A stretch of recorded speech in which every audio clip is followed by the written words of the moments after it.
Bonjour à tous, je suis Jossa, bienvenue à Ngobrol Sehat. Aujourd'hui, on va parler de nouvelles façons de vivre pendant la pandémie et comment ils peuvent affecter notre santé. J'ai deux invités très spéciaux avec moi. Bienvenue Farah et Dr Yasmine. Bonjour Jossa. Et bonjour les spectateurs de Ngobrol Sehat. Donc, Farah et Dr Yasmine. En raison de la pandémie, nous n'avons pas pu tenir cette interview sur une scène hors ligne.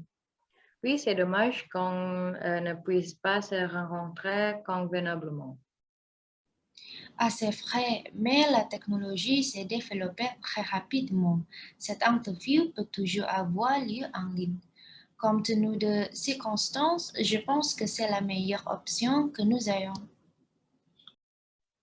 Oui, mais ce n'est pas la seule chose que la technologie nous a permis de faire.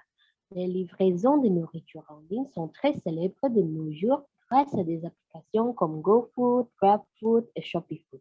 Que pensez-vous de cette évolution? Est-ce que c'est une bonne chose ou pensez-vous que cela a des conséquences dangereuses pour notre santé?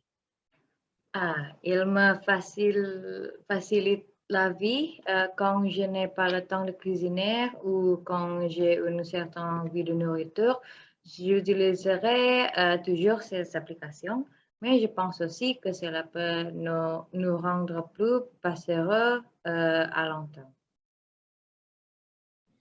Je pense que les livraisons de nourriture présentent de nombreux avantages tels que la commodité, une meilleure et plus grande clientèle, mais de mon point de vue, je pense qu'en même temps, ils encouragent une alimentation malsaine.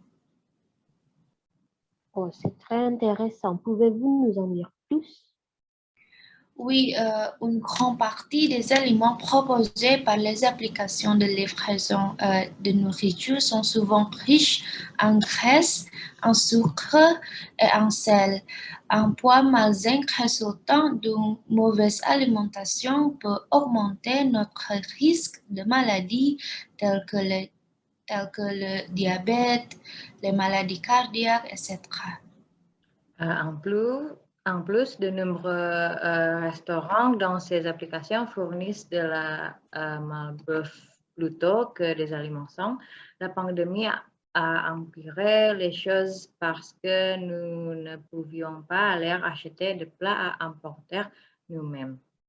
Alors, nous restons assis tous les jours, toute la journée et tous les jours. Oui, la plupart de nos activités de nos jours n'impliquent plus de bouger. C'est inquiétant que nous passions la majeure partie de notre vie quotidienne à s'asseoir derrière un écran. Que ce soit pour travailler, étudier, faire du shopping ou se divertir comme regarder Netflix et jouer à des jeux en ligne, nous passions ces activités assises ou allongées derrière un écran. Le manque de mouvement et de soleil peut également causer d'autres problèmes de santé, n'est-ce pas? C'est vrai, c'est pourquoi j'encourage les gens à rester actifs même pendant le confinement ou la pandémie. Il n'est pas nécessaire que ce soit un exercice très intense. Parfois, tout ce dont ils ont besoin, c'est de 15 minutes de sport léger pour garder le corps en mouvement. Pendant la pandémie, beaucoup de gens ont aussi des problèmes de santé mentale parce que notre vie sociale se limite au écran. Mais j'ai lu quelque part que l'exercice et la lumière du soleil peuvent améliorer notre santé mentale. Est-ce vrai, Dr. Yasmine? Bien sûr, les exercices libèrent des substances chimiques comme les endorphines et la sérotonine qui améliorent votre humeur. L'exercice régulier peut avoir un impact profondément positif sur la dépression, l'anxiété causée par la pandémie. Il soulage également le stress, améliore la mémoire, aide à mieux dormir.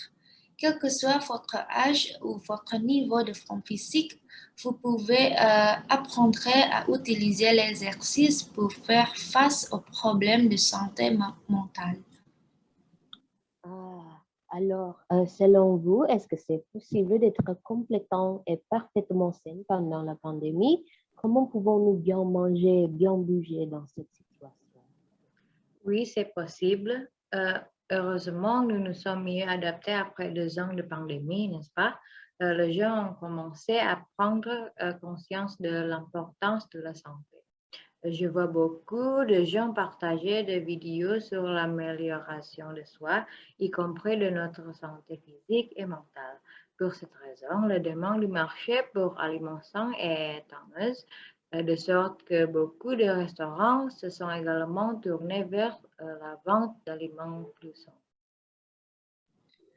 Je pense que l'application Sayurbox est une excellente solution pour cela. Elle est pratique, efficace et d'un prix abordable. Il est très important de consommer des fruits et légumes frais et sains pour équilibrer notre régime alimentaire en cette période de pandémie.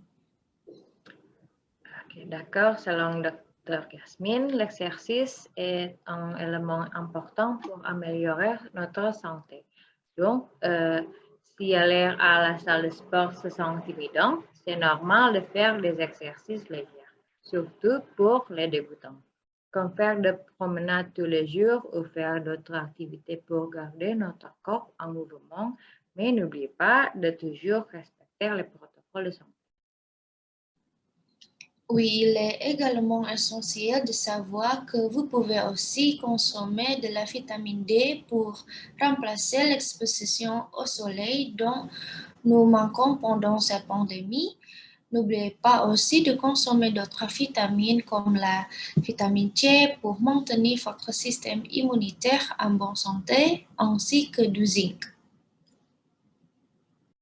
Bien, Farah et Dr. Yasmine, merci beaucoup pour votre temps et vos suggestions. J'espère que nos spectateurs essaieront de mettre en œuvre ces activités suggérées dans leur vie quotidienne. Je vous souhaite à tous de bonne santé. Au revoir. Merci beaucoup. Au revoir.